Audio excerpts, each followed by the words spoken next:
The NBA is pretty heated right now, with a lot of stacked teams and a lot of potential contenders for the championship. It's anybody's game.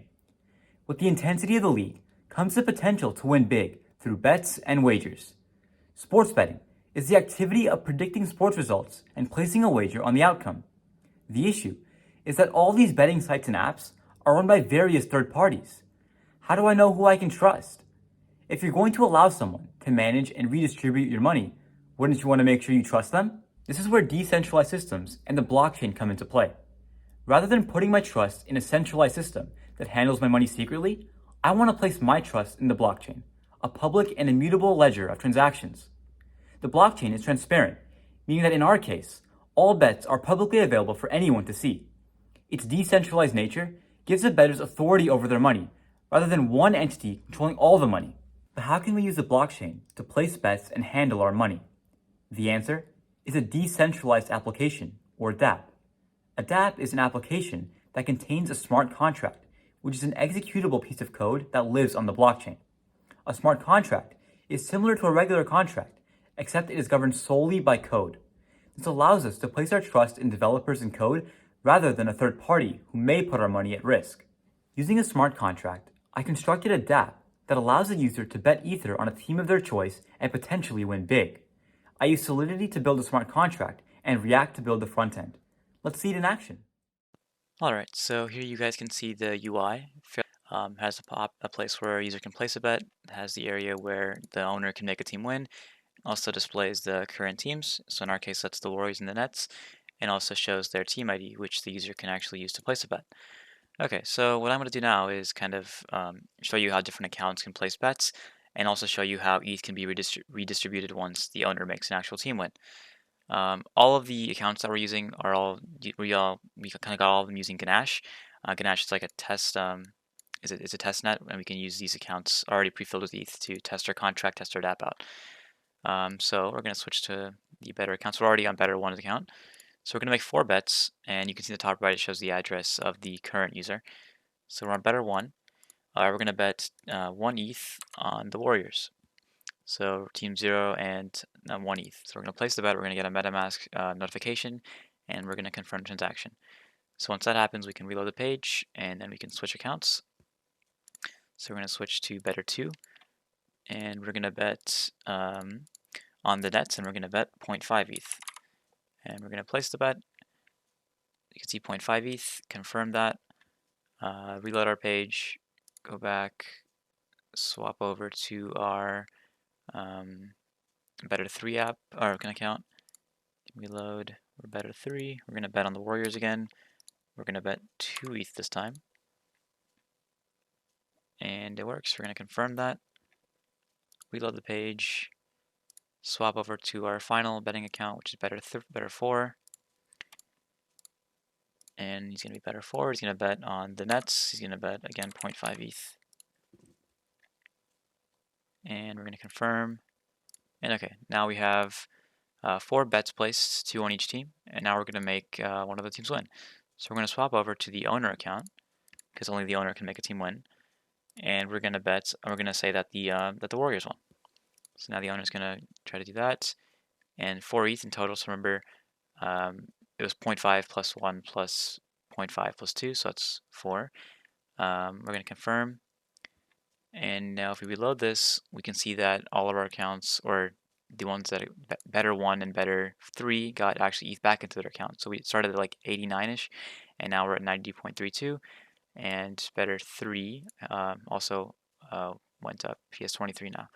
So yeah, it's a small demonstration of how the DApp actually works and actually redistributes the ETH. Just analyze the contract code line by line, so I can explain to you how each part works and how it all kind of ties in together. So in line 1, we have Pragma Solidity 0.8.11. This basically tells our compiler what version of Solidity we wrote code in and what version we'd like to be compiled in. So that's very important. Lines 3 and 4, there's import statements. So we import 2 other Solidity contracts here. One of them is console. Console was mainly used for debugging. It basically allowed me to print things to the console and debug. Ownable has greater functionality, and basically it helps me make certain functions only callable by the owner, which is very important because there are certain details, certain information in the contract that I only want to be accessible by the owner. For example, I don't want any member to just randomly be able to say that a certain team won or access any random bet data, right? Okay. And line 6, I just say contract bet is ownable, meaning it inherits from the ownable contract. We're going to use some of their functions. So lines 8 through 12, we create an event. So in Solidity, an event is when you basically store something on the blockchain. So when I create an event, this is basically put on the blockchain in my transaction. So I want to store every single bet that's placed on the blockchain. And inside of that, I want to store the address of the user that placed the bet, the amount that they bet in Ether, and then the team that they bet for. And then we have two structs, which are lines 14 and 24. So you can think of a struct as like an object in most object-oriented programming languages, and it basically just contains primitive data types. So we have struct bet, which contains 4 pieces of information. We have the string, which is the name. We have an address, which is the address of the user, the amount that they bet, and then the team that they bet for.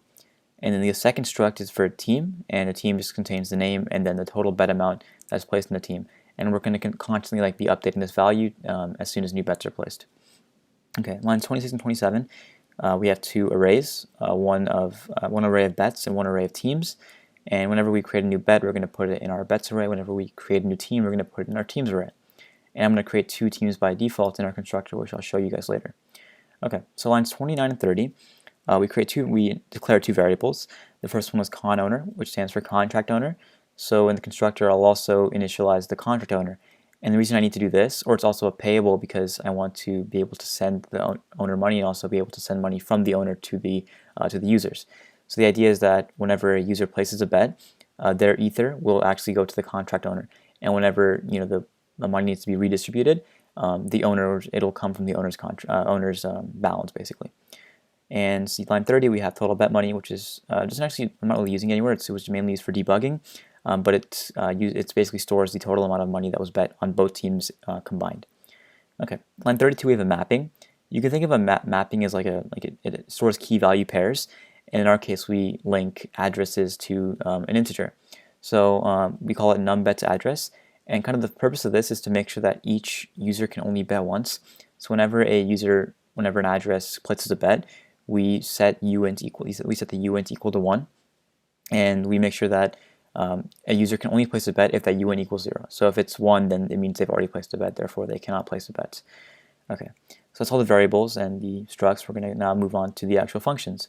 So the first function is a constructor, and our first part is we're going to initialize the contract owner. So we're going to say it equals msg.sender. So msg.sender is basically the person who's calling that function. In this case, the person who calls constructor is the person who actually creates the contract. So msg.sender is going to be the person who actually creates the contract, therefore they're the owner of the contract. Then in lines 37 and 38, we're going to create 2 teams, and we're going to give them an arbitrary name, which is team 1, and we're going to initialize their total amount to be 0. And then we're going to push them using the push function to the teams array that we initialized back up here. Okay, moving on to line 42, we have the function get total bet amount. So this function takes in one input, one parameter, which is team ID. So basically each team has its own ID. So team 1 has an ID of 0, team 2 has an ID of 1. And this function is a view function, meaning that it can view data on the blockchain but will not mutate data on the blockchain. And this function returns a uinteger. So this function will return the total bet amount for a certain team.